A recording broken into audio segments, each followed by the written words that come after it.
आज आपको पढ़ाएंगे भारत की नदियाँ, जिसमें दक्षिणी नदियाँ के बारे में आज बताएंगे। तो कल के क्लास में हम ये पढ़ चुके हैं, ये भी पढ़ चुके हैं। ये नर्मदा नदी तक कल के क्लास में पढ़ चुके हैं। नर्मदा नदी का उद्गम जो है मध्य प्रदेश के अमरकंटक के मैकाल श्रेणी से होती है, जो विंध्याचल और सतपुड़ा के बीच से बहती है नर्मदा नदी। इसी पे जो है सबसे बड़ी ज्वार नदमुख आर्यावेट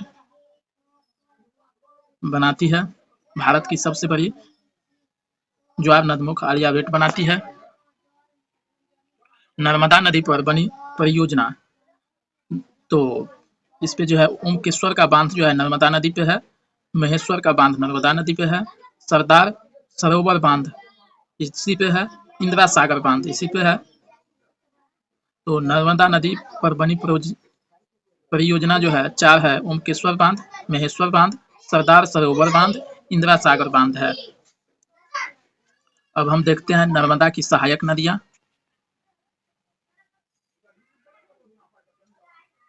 यहाँ आप देख सकते हैं नर्मदा की सहायक नदियां। तो दाहिने किनारे की सहायक नदियां है बरना, हिरन नदी, टेंडूनी नदी, चोरल नदी, कोलार नदी, मान नदी, उरी नदी, हटनी नदी और सांग नदी है। फिर बाएं किनारे की सहायक नदियां बंजार नदी, बुरहनेर नदी, सेर नदी, शक्कर नदी, दूधी नदी, तवा नदी, गंजाल नदी, छोटा तवा नदी, कावेरी नदी, कुंडी नदी, गोई नदी, करजन नदी। ये आपको बस एक बार देख लेना है। ये छोटी-छोटी नदियाँ जो है उतना महत्वपूर्ण परीक्षा के लिए नहीं होता है। ये आप देख सकते हैं नर्मदा नदी, ये नर्मदा नदी प्रणाली है, ऐसे बहती है नर्मदा नदी। ये दाएं नदी है हिरन नदी। ये जो दाएं की सभी नदियां जो बताए हैं, ये ऊपर का भाग जो है दाएं नदियां है और नीचे बाएं की नदियां है, जो अभी ऊपर में बता दिए हैं।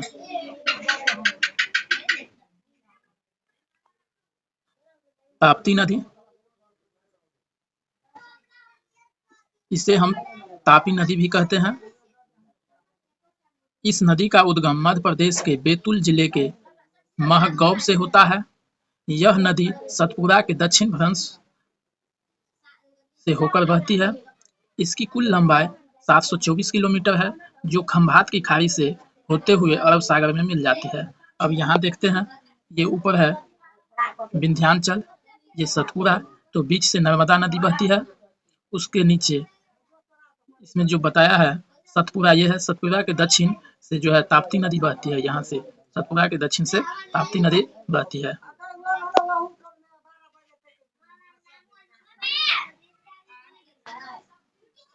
तापी नदी को ताप्ती नदी कहते हैं। इस नदी का उद्गम मध्य प्रदेश के बैतूल जिले में मधगांव से होती है। इस नदी की कुल लंबाई 724 किलोमीटर है, जो सतपुड़ा के दक्षिण भ्रंश से बहते हुए खंभात की खाड़ी से अरब सागर में मिल जाती है। ताप्ती नदी की सहायक नदियां, तो दायां किनारा जो है, दायां में सुकी, गोमय, अरुणावती और आनेर नदी है। बायां किनारे में वागोर, अमरावती, बुराई, पंचरा, बोरी, गिरना, पूर्णा, मोना और सिपना है। ये सब बस आपको एक बार देख लेना है, लेकिन ये सहायक नदी उतना महत्वपूर्ण नहीं है। ये आप देख सकते हैं तापी नदी है, जो अरब सागर में ये जाकर के मिलती है। तो यहाँ आप देख सकते हैं कि दाएं नदियां गोमय, अरुणावती, अनेर, सुकी है और बाएं सहायक नदियां ये नीचे से है।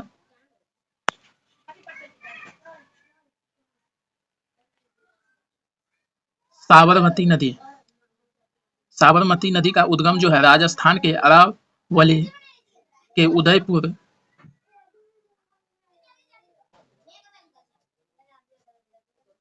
के तेपुर गांव से होती है।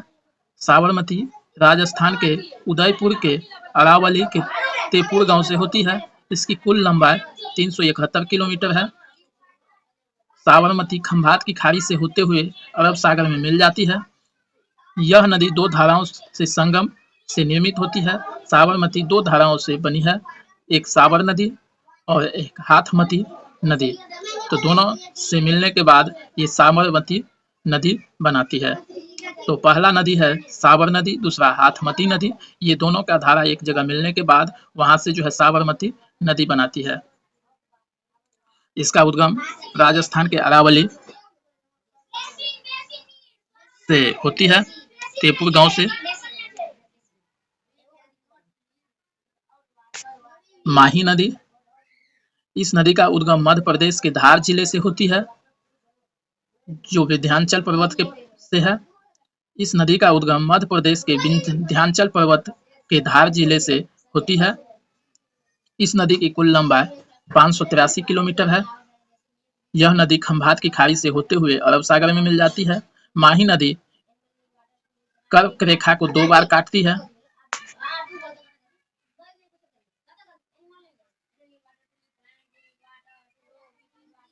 लूनी नदी, लूनी नदी का उद्गम राजस्थान में अजमेर के पास पश्चिम अरावली की पहाड़ियों से होता है।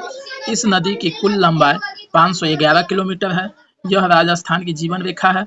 इस नदी में कच्छ के रन में खो जाती है। यह नदी जो है लूनी नदी कच्छ के रन में ही खो जाती है, ये अरब सागर तक नहीं पहुंच पाती है। रन के कच्छ में लूनी नदी खो जाती है।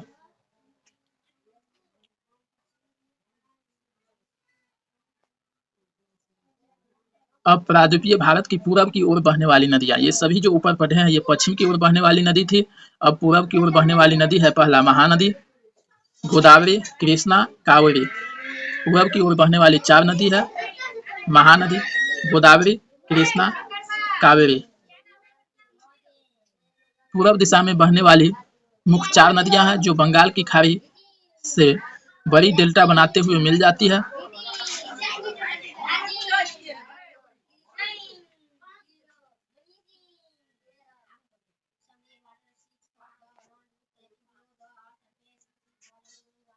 महानदी, इस नदी का उद्गम छत्तीसगढ़ के राजपुर जिले के दंडकन्या पठार से होता है। इसकी कुल लंबाई 558 किलोमीटर है। यह नदी डेल्टा बनाते हुए बंगाल की खाड़ी में गिर जाती है।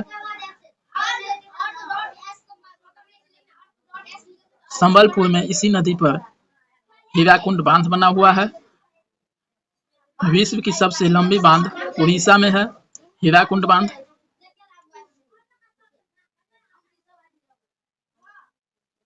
जो 55 किलोमीटर लंबी यह बांध है। महानदी पर हीराकुंड बांध बना हुआ है संबलपुर में। अब देखते हैं महानदी प्रणाली।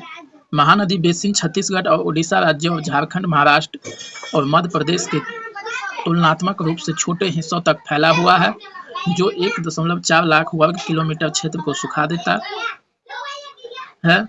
महानदी कुल 558 किलोमीटर का मार्ग तय करती है। इसका स्रोत छत्तीसगढ़ के रायपुर जिले में दंडकार अन्य की उत्तरी तलहटी में 442 मीटर की ऊंचाई पर है। संबलपुर में नदी पर हीराकुंड बांध भारत के सबसे बड़े बांधों में से एक है, जो 35 मील यानी 55 किलोमीटर लंबी एक मानव निर्मित झील बनाई गई है। इसके एक मुहाने पर स्थित पुरी एक प्रसिद्ध तीर्थ स्थल है। यहाँ आप देख सकते हैं, ये है महानदी जो बंगाल की खाड़ी से मिलती है।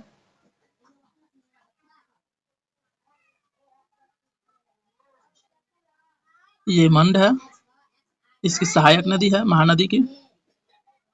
ये शिवनाथ, जोक, पोंग, तेल ये सब सहायक नदी है, यहाँ से निकलती है।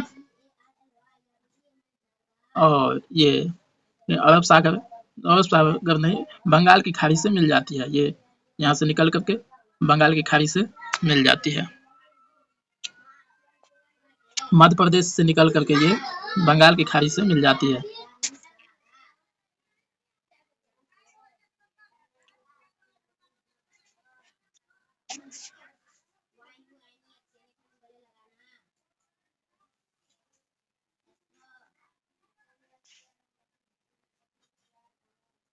हीराकुंड बांध यह भारत की आजादी के बाद शुरू की गई पहली प्रमुख बहुउद्देशीय नदी घाटी परियोजनाओं में से एक है। बांध का उद्देश्य महानदी बेसिन में बाढ़ को नियंत्रित करना, सिंचाई और नगरपालिका जल आपूर्ति के लिए पानी उपलब्ध कराना है। यह बांध ओडिशा राज्य में संबलपुर के पास स्थित है, जो महानदी पर बनी हुई परियोजना है। गंगरेल बांध, इसे आर.एस. सागर बांध के नाम से भी जाना जाता है। यह बांध छत्तीसगढ़ राज्य के धमतरी जिले में महानदी पर बनाया गया है। दुधवा बांध, यह बांध छत्तीसगढ़ राज्य के धमतरी जिले में महानदी पर बनाया गया है। ये सब जो है महानदी पर बने बांध है। हीराकुंड बांध, मंगरेल बांध, दुधवा बांध।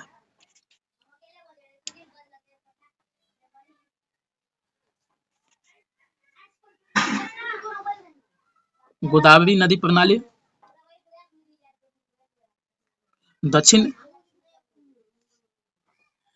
गोदावरी नदी को दक्षिण में दक्षिणी गंगा कहते हैं, या वृद्ध गंगा कहते हैं, या गोदावरी नदी भी कहते हैं, जो महाराष्ट्र के नासिक जिला से निकलती है और बंगाल की खाड़ी में राजमुंद्री के पास मिल जाती है। इस नदी का उद्गम महाराष्ट्र का नासिक जिले से त्र्यंबकेश्वर से होती है। दक्षिण भारत की सबसे लंबी नदी 1465 किलोमीटर लंबी है। इसे वृद्ध गंगा या दक्षिण गंगा कहते हैं। राजमुंद्री के पास डेल्टा बनाते हुए बंगाल की खाड़ी से मिल जाती है, जो आप इस मैप में देख सकते हैं।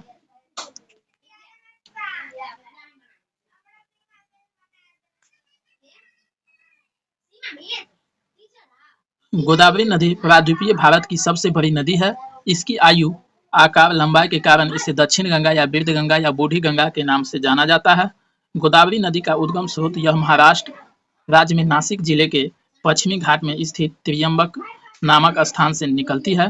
गोदावरी नदी का संगम या मुहाना यह राजमुंद्री के नीचे एक बड़ा डेल्टा बनाने से पहले बंगाल की खाड़ी में गिरती है। गोदावरी बेसिन महाराष्ट्र, आंध्र प्रदेश और छत्तीसगढ़, उड़ीसा राज्यों के अलावा मध्य प्रदेश, कर्नाटक और केंद्र शासित प्रदेश पांडुचेरी यानम के छोटे हिस्सों तक फैला हुआ है, जिसका कुल क्षेत्रफल 3 लाख वर्ग किलोमीटर है।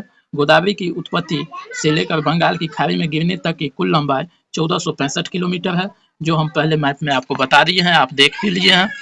अब ये आप मैप देख लीजिए। ये महाराष्ट्र से निकलती है।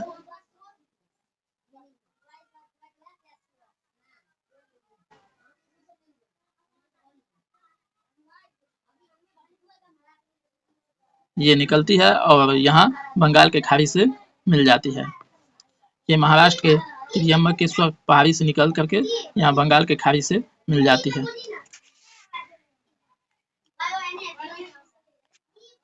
गोदावरी का सहायक नदियां भी है। पेनगंगा, कान्हा, वर्धा, परवरा, मूला, धूर्ना, मंजारा, वैनगंगा, इंद्रावती, ये सब जो है आपको गोदावरी की सहायक नदी है। गोदावरी नदी पर बनी परियोजनाएं: निजाम सागर बांध, श्री राम सागर बांध। गोदावरी नदी पर 2 परियोजना है, निजाम सागर बांध और श्री राम सागर बांध। राजमुंद्री से गोदावरी नदी डेल्टा बनाती है और अंत में 1465 किलोमीटर बहते हुए बंगाल की खाड़ी से मिल जाती है।